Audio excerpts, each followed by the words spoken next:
cashless policy pilots today in Lagos, the nation's largest economy. Going forward, penalty charges on daily cumulative cash withdrawal and deposits of more than the stipulated 500,000 naira for individuals and 3 million naira for corporates will be applied. Is this historically cash-based nation ready for this significant change in its finance sector? I don't think we're ready. I think we need to have the infrastructure in place in terms of the internet and the POS systems. I think we need a massive education system to educate the public about how to use the POS systems, the security features, and garner confidence in that. And also for the retailers. A lot of Nigerians, there are new shopping malls coming up every day, but a lot of Nigerians still shop in open air markets. How's that going to partake in this? We want to bring everyone inclusive into that.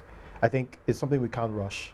And there are various schemes that always sound good in an office, and they sound good because they do them in other countries. But you have to look at the local market, and the local market is not ready for a cashless Lagos, I don't think.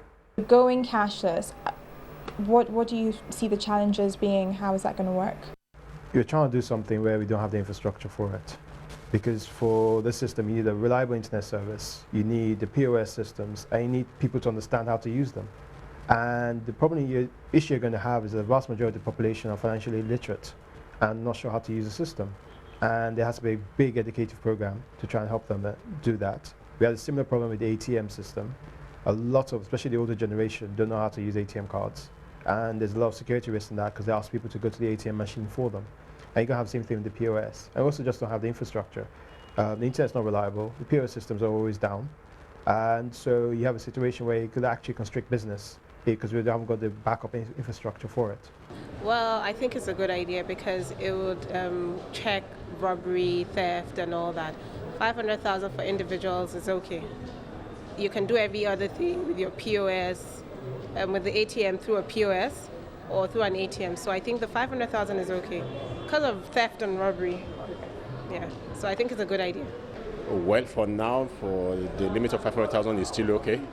I guess so. And the transfer system online is still good with most of the banks. With Zenith Bank is good, with GT Bank is good, with First Bank is good. You can access online anywhere. I travel a lot and I use most of these banks. I use GT, I use Access and First Bank.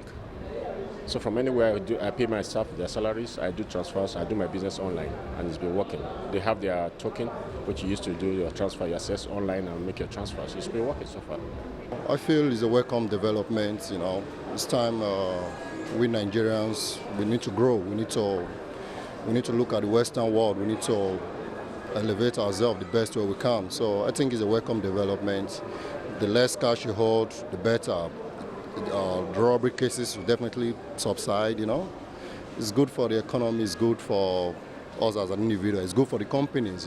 It's good for everybody. I think it's a welcome development. That's it. Analysts seem to believe that the cashless policy will work if all the right infrastructure is put in place. But what about the consumers? I'm in the Palms, one of Lagos's biggest shopping centres, to meet with the actual spenders on how the policy is going to affect them.